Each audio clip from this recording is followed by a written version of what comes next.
नमस्ते दोस्तों, आप सभी का स्वागत है संस्कृत चैनल पर। फिर से हम ज्योतिष इकाई का चर्चा चर्चा पे जुड़ चुके हैं। अब आज का सेशन में हम ग्रहों का अवस्था और उदय अस्त वक्र मार्गी इत्यादि अवस्था में फल इत्यादि का चर्चा करेंगे। चलिए चलते हैं। फिर सबसे पहले है ग्रहाणाम अवस्थानुगुणम नामा। अवस्था के अनुसार ग्रह का नाम क्या होता है? तो कहा गया है कि सोचे दीप्तः समाख्यातु नीचे दीनः प्रकीर्तितः, अर्थात सोचे दीप्तः जब उच्च होता है ग्रह, जैसे सूर्य राशि मान लीजिए, सूर्य राशि मेष में उच्च होता है। एक मतलब मेष मेष में उच्च होता है। तो जब ग्रह उच्च होता है तो उसका दीप्तः ये नाम है। सोचे दीप्तः समाख्यातः नीचे दीनः प्रकीर्तितः, जब नीच होता है सूर्य, साथ में नीच होता है। साथ में तो तुला राशि, तुला राशि, जो तब दीनः दीनः नाम हो जाएगा ग्रह का। मुदितो मित्र गेहस्थः, सब मित्र के घर में, जैसे कि सूर्य का मित्र है चंद्रमा। क्योंकि श्लोक पढ़ा था हमने, शत्रु मंदसितो समस्य जो मित्राणि शेषारवे तीक्षाम सूर्य हिमरश्मि सूर्य, तीक्षाम सूर्य मतलब सूर्य, सूर्य चंद्र का क्या है? मित्र है। तो मित्र गेहस्थः मुदितः, मुदित अवस्था, मुदित उसका नाम होता है। और स्वस्थ स्वगृह का ग्रह, सूर्य का जो स्वगृह मतलब चार, सिंह राशि में जब सूर्य होता है तो स्वगृही, अ, स्वगृही उसका, या फिर स्वगृही भी उसका नाम नाम है। और स्वस्थः ये भी नाम होता है। शत्रु गेहे स्मृत सुप्तो जितो निश्चनि पीड़ित, जब शत्रु के घर में, जैसे मान लीजिए सूर्य का शत्रु है मंद, और मंद मतलब शनि, और सीता, सीता मतलब शुक्र, जब शुक्र या फिर शनि के घर में सूर्य का निवास होता है तो शत्रु शत्रु का घर में उसका निवास हो गया, तो शत्रु गृह है स्मृतः सुप्तः, तब सुप्त उसका नाम होता है सुप्तः। शत्रुगे हे स्मृतः सुप्तो जितोन्यैश्च निपीडितः, अन्य ही निपीडितः, अर्थात पाप ग्रह इत्यादि से जब दृष्टि होता है तब उसका जितः ये नाम होता है। नीचाभिमुखो यस्तु, नीचाभिमुख विमुखगो यस्तु, सब नीच के अभिमुख होता है ग्रह। जैसे मान लीजिए अब सूर्य कन्या राशि में है, तो आगे तुला राशि में अभिमुख है ना होने वाला है, तो उसको खिनः कहा गया है। नीचाभिमुखगो यस्तु ग्रहः क्षीणस्तु सस्मृतः, सुवीर्यः कथितः प्राज्ञै सोत्साभिमुखगो ग्रहः, जो ग्रह अभिमुख सोत्सा अभिमुख कहा भवति, मतलब जो ग्रह उच्च उच्च स्थ, जैसे जैसे मान लीजिए सूर्य मीन राशि में है, अब मेष में जाएगा आगे, तो उच्च प्रति अभिमुख है, तब उसका नाम होता है सुवीर्य। कहा गया है सुवीर्य कथितः प्राज्ञै, प्राज्ञैः स्वोत्साभिमुखगो ग्रहः अधिवीर्यो निगदितः सुरस्पि शुभ वर्ग, शुभ वर्ग में, वर्गम से काम में अध्ययन किया, तो शुभ वर्ग में जब रहता है तब अधिवीर्य, इस प्रकार उसका नाम होता है। तो नीचे भावार्थ देख लीजिए, यदि ग्रह अपने घर में है तो उसे दीप्तः कहा जाएगा, दीप्तः। हम्म अपने घर में नहीं, उच्च उच्च उच्च उच्च राशि में। और दीन संज्ञक, जब वो नीच होता है, जब नीच होता है तो दीन उसका नाम होता है। दीन का अर्थ संस्कृत में दुखी होता है, तो दुखी ये नाम नहीं होता, दीन ये नाम होता है, इसको काट लीजिए। जब आप एक दोस्त के घर में होते हैं, जब ग्रह, आप मतलब ग्रह दोस्त के घर में मतलब सब तो मित्र गए हैं, तब उसको आप खुश होते हैं, मतलब आनंदित होते हैं, अर्थात तब उसका मुदितः ये संज्ञा होता है। जब ग्रह स्वगृही होता है, मतलब खुद के ही घर में, मतलब खुद के राशि में, तो स्वस्थ होता है, मतलब स्वस्थ कहलाता है उस टाइम उसको। उसी तरह शत्रु घर में होने पर सुप्ता, अन्य ग्रह से पीड़ित होने पर जीता, जीता ये नाम है। और निम्नतम स्थान के निकट होने पर, मतलब नीच राशि में जब अभिमुख होता है तब खीन, दुखी नहीं, खीन, जो शब्द है उसी को करने से, श्लोक करने से कर लीजिए आप। उच्च स्थान के जब निकट है तो सुवीर्य, बहुत बलवान ये नहीं चाहिए आपको, सुवीर्य उसका नाम होता है। अस्त न हुआ हो, सूरश्मी शब्द से ऐसा ये अर्थ मिलता है। और शुभ वर्ग का मतलब अच्छे हिस्से वाले, मतलब अच्छे वर्ग में जब रहता है तो अधिवीर्य, तो अधिवीर्य उसको कहा गया है।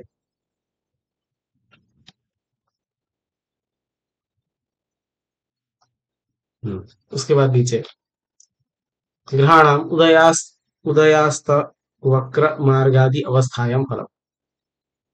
ग्रह ग्रह का उदय अवस्था में फल, अस्त अवस्था में मार्गी और वक्र, ये अवस्था में फल। कहा गया है कि उदये राज्यदाह, तब उदय अवस्था में होता है ग्रह, तब राज्य को देने वाला होता है।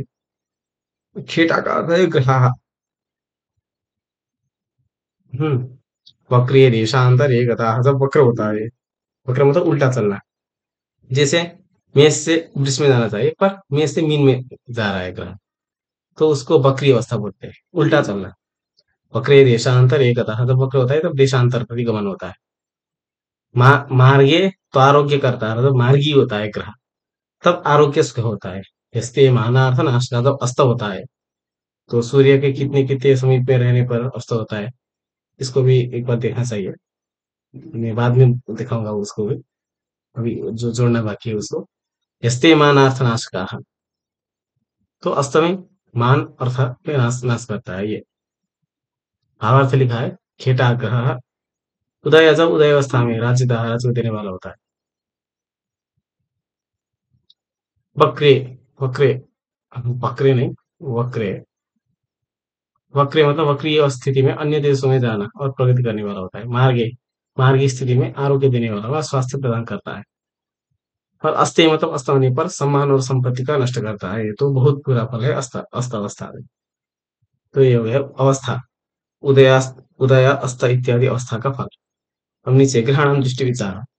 ग्रहणम दृष्टि विचार हमने देख लिया था एक बार, बृहत जातक का सूत्र था त्रिदश त्रिकोण चतुरस्र सप्तमानि अवलोकयन्ति चरणाभिवृद्धितः रविजा मरेज्य धीराः परे च ये क्रमशो भवन्ति किल वीक्षणेथिकाः। और इसमें भी बताया गया है पादैक दृष्टिर दशमे तृतीये त्रिपाद दृष्टिर नव पंचमे वा त्रिपाद दृष्टि चतुरष्टके च संपूर्ण दृष्टि समसप्तके च। संपूर्ण दृष्टि कुत्र ग्रहणाम, ये प्रश्न हो गया तो समसप्तके, समेषाम सप्तके पूर्ण दृष्टि भवति। पर जब पूछा जाएगा एकपाद दृष्टि कुत्र अस्ति, तो लिखना लिखना है पादैक दृष्टि दशमे तृतीये, एकपाद दृष्टि दशम भाव में और तृतीय भाव में होता है एकपाद दृष्टि। उसके बाद द्विपाद दृष्टि नव पंचमी च, नौ और पांच भाव में द्विपाद दृष्टि होता है। त्रिपाद दृष्टि चतुरष्टके, त्रिपाद दृष्टि चतुरष्टके चार और आठ में, इसका एक निधन संज्ञा भी है, चतुरस्र, चतुरस्र संज्ञा है, चतुरस्र संज्ञा है, चार आठ को चतुरस्र भाव कहा गया है। त्रिपाद दृष्टि होता है और संपूर्ण दृष्टि पूर्ण दृष्टि साथ में पूर्ण दृष्टि होता है। हम्म परंतु शनेस्तु त्रिदशी पूर्णा दृष्टिर्जीवस्य कोणके बुधिर्गेया पूर्ण दृष्टि बहुमस्य चतुरष्टके। शनेस्तु त्रिदशी पूर्णा, सभी ग्रहों का 10 और 3 में एक पाद दृष्टि होता है, पर जो शनि ग्रह होता है उसका पूर्ण दृष्टि होता है, शनि का। और जो ये 9 और 5 है, 9 पंचमी जो द्विपाद दृष्टि है, उसमें भी है जीवस्य कोणके, जीवस्य कोणके मतलब जीव मतलब बृहस्पति गुरु, गुरु का इसमें पूर्ण दृष्टि होता है। उसके बाद बुधेर के या पूर्ण दृष्टि भौमस्य चतुरष्टके, भौमस्य मतलब मंगल ग्रह का चतुरष्टके 4 और 8 भाव में पूर्ण दृष्टि होता है। इसको इधर लिखते हैं 4 और 8 भाव में पूर्ण दृष्टि। 7 में तो सभी ग्रह का पूर्ण दृष्टि होता है, वही लिखा है नीचे। ग्रह जहां रहते हैं वहां से 3 और 10 स्थानों पर एक कदम मतलब एक पैर मतलब एक अपात दृष्टि होता है। और उसके बाद 5वें स्थान पर 2 पैर मतलब द्विपाद दृष्टि। 2 पैर ऐसे अनुवाद, ये असंगत अनुवाद नहीं है, इनको थोड़ा अभी सुधारना पड़ेगा, मैं देख रहा हूँ इसको। 4 और 8 के स्थान पर त्रिपाद दृष्टि, ये करेक्ट है त्रिपाद। और 7वें स्थान पर पूर्ण दृष्टि होता है। समझने के लिए कोष्टक भी बनाया है। सीधा रहा, पर उसमें अपवाद था। इसी तरह शनि का 3 और 4 में, गुरु का 5 और 9 में, मंगल का और 8 में समस्त दृष्टि मतलब पूर्ण दृष्टि होती है। यानी शनि का एक पैर, बृहस्पति का दो, हाँ, दो पाद, मंगल का 3 पैर, ऐसा नहीं है, ये नियम इधर नहीं रहता। फिर वही लिखा ही है, शनि का तो एक पैर ये नहीं, गुरु का 2 पाद वाला और 2 पाद वाला। और जो मंगल है उसका ये त्रिपाद वाला, ये नियम है। कोष्टक देख लीजिए। एक बार वीडियो भी बनाए है इसमें, आप खुद जाकर देख सकते हैं। इसके बाद दसवां भाव। दसवां भाव से प्रश्न आता है, पर उसको फिक्स तरह से बता नहीं सकते आप। कभी कभी वेद जातक से भी आया है, तो ग्रंथ में आधारित है, थोड़ा पढ़ना पड़ेगा। पर दसम भाव को कर्म भाव कहा गया है। व्यापार या फिर मेषुरण, ज्ञान, राजा, ये नहीं मालूम, आस्पदा भी कहा गया है। तो आस्पदा की संज्ञा कस्य भाव से इस प्रकार प्रश्न बन सकते हैं, तो दसम भाव से आस्पदा की संज्ञा अस्ति। इसके बाद नीचे अथ नवविध कालमान। और जो पांचवा टॉपिक है, अभी तक हमने राशि परिचय, नक्षत्र परिचय, राशि परिचय, ग्रह परिचय और दसवां भाव विचार किया। अब नवविध कालमान, जो पांचवा और लास्ट टॉपिक है इसका। तो 9 प्रकार का जो काल है, उसका मान के बारे में हम चर्चा करेंगे। तो कहा गया है कि मुहूर्त चिंतामणि में सूर्य सूर्य सिद्धांत में, 1 मिनट दोस्तों। सूर्य सिद्धांत सिद्धांत में कहा गया है, ब्राह्मण दिव्यम स्थापयितम प्राजापत्यं च गौरवम, प्राजापत्यं च सकार विश्व गए, सौरंच सावनम चांद्रम आर्क्षमानानि वैनवा। तो 9 प्रकार का कालमान सूर्य सिद्धांत में बतलाया गया है। सबसे पहले आता है ब्राह्मण, उसके बाद दिव्य, पैत्र, प्राजापत्य, गौरव मतलब बृहस्पति संबंधी, गुरु संबंधी गौरवम, और सौरम, सावनम, चांद्रम और ऋक्षमान। इस प्रकार 9 मान है टोटल। सबसे पहले ब्राह्मण, ब्रह्मण इदम ब्राह्मण, ब्रह्म संबंधी मान जो होता है उसको ब्राह्मण कहा गया है। अब ये जो नीचे वाला है ये थोड़ा बहुत इंपॉर्टेंट है, बहुत सारे प्रश्न बने हैं इससे। हम्म सबसे पहले एक महायुग में 4 युग होते हैं।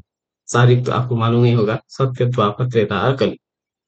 पर उसका जो प्रमाण है उसको भी अज्ञात करना है, क्योंकि नवविध काल मानव प्रश्न ही वो टॉपिक ही वही है। तो युगेशु सत्ययुगम 17,17,28,000 वर्ष होता है टोटल। सौर वर्ष के अनुसार ये गणित है। तो सत्य युग में टोटल 17,28,000 वर्ष होता है। उसका जो त्रेता युग है उसमें 12,096 वर्ष होता है त्रेता युग। इसके बाद द्वापर युग में 8,64,000 वर्ष होता है। इसके बाद कलयुग में आपका 4,32,000। तो आपको इस प्रकार से भी कंठस्थ कर सकते हैं। सबसे पहले कलयुग का जो है 4,32,000, इसको दुगना कर दीजिए, आपका आएगा द्वापर युग का मान, मतलब 8,64,000। और 8,64,000 को भी आप दुगना कर दीजिए। उसके बाद आएगा, दुगना नहीं, इसको दुगना नहीं, इसमें 4,32,000 ऐड कर दीजिए। उसके बाद आएगा त्रेता युग का मान। और जो त्रेता युग का मान है उसमें आप 1 मिनट, उसमें आप फिर से 4,32,000 ऐड कर दीजिए। उसके बाद आएगा सत्य युग का मान। इस प्रकार कलयुग का मान कंठस्थ करने से आपको सभी युग का मान लगभग कंठस्थ हो जाएगा, पर फिर भी कभी कभी कंफ्यूजिंग होता है, इसलिए सभी को कंठस्थ कर दीजिए। ये बहुत इंपॉर्टेंट टॉपिक है। इसके बाद आएगा कल्प, एक कल्प में एक सहस्र महायुग। जो एक कल्प होता है उसमें 1,000 महायुग होता है। एक एक युग में कितने होते हैं? 4 युग। 4 युग में भी सबसे जो छोटा है कलयुग, उसमें 4,32,000 वर्ष होता है। हम्म पर एक कल्प में सहस्त्र महायुग ऐसे होते हैं। 2 कल्प मतलब एक ब्रह्मा का अहोरात्र, रात और दिन, 2 कल्प। एक कल्प ब्रह्म संबंधी एक दिन या फिर ब्रह्म संबंधी एक रात्रि ही होता है। 2 कल्प एक ब्रह्म का अहोरात्र होता है। तो 2 कल्प, और उसके बाद 60 कल्प जो होता है वो ब्रह्म का एक मास होता है। एक फिर से मैं देखता हूँ इसको क्या हुआ है। अ, उसके बाद या फिर इसको छोड़ लीजिए, ये इम्पोर्टेंट नहीं है। हम्म 2 कल्प का क्या होता है? एक ब्रह्म अहोरात्र होता है। उसके बाद 60 कल्प होने के बाद ही सिर्फ एक ब्रह्म का मास होता है। उसको 12 से गुणा कर दीजिए। उसके बाद आएगा 720 कल्प। हाँ, ये भी विकसित है इसमें। जो 60 है इसको 12 से गुणा कर लीजिए। 12 से गुणा कर देने के बाद उसका 720 क्या आएगा? कल्प आएगा। 720 कल्प बराबर एक ब्रह्म का वर्ष होता है। तो ये गणित में जा रहा। तो सबसे पहले होता है ब्रह्म। हम्म, उसके बाद दिव्यमान आता है। दिव्य भवम दिव्यम, दिव्य भवन दिव्यम, देवता संबंधी मान या फिर देव संबंधी मानव दिव्यम, इस प्रकार भी बता सकते हैं। उत्तरायणम देवानाम दिनम, दिव्यानाम रात्रि। तो उत्तरायण होता है वो देवता का क्या है, दिन है। और दैत्य का क्या है, रात्रि है, उत्तरायण। मतलब उत्तरायण, उत्तरायण का अर्थ क्या है, उत्तरायण मकरतः कर्क पर्यंत। श्लोक बताया गया था, भानुर्मकर संक्रांति षण्मासा उत्तरायण, कर्कादेशु तथैव स षण्मासा दक्षिणायन। सूर्य सिद्धांत में ही ये श्लोक है। उसके बाद दक्षिणायनम देवानाम रात्रि। दक्षिणायन क्या होता है, देवता का रात्रि होता है। दैत्यानाम दिनम। ये कंठस्थ कर लीजिए। 100 वर्ष में कितना दिव्य दिन होता है, 100 वर्ष एक एक दिव्य दिन होता है, देवता का एक ही दिन होता है, हमारा पूरा एक साल। और जो हमारा 360 एक साल, 360 हमारा साल होता है, उसके बाद देवता का एक दिव्य वर्ष होता है। तो देवता का दिव्य वर्ष भी कितना बड़ा है। इसके बाद पितृमानव। पितृमानव मतलब पितृ संबंधी मानव, पितृमानव। इसमें इसको याद करना है, शुक्ल पक्ष पितृणाम रात्रि, कृष्ण पक्ष पितृणाम दिनम। पितृणाम दीर्घ होता है, पितृणाम दिनम। ये नहीं चाहिए।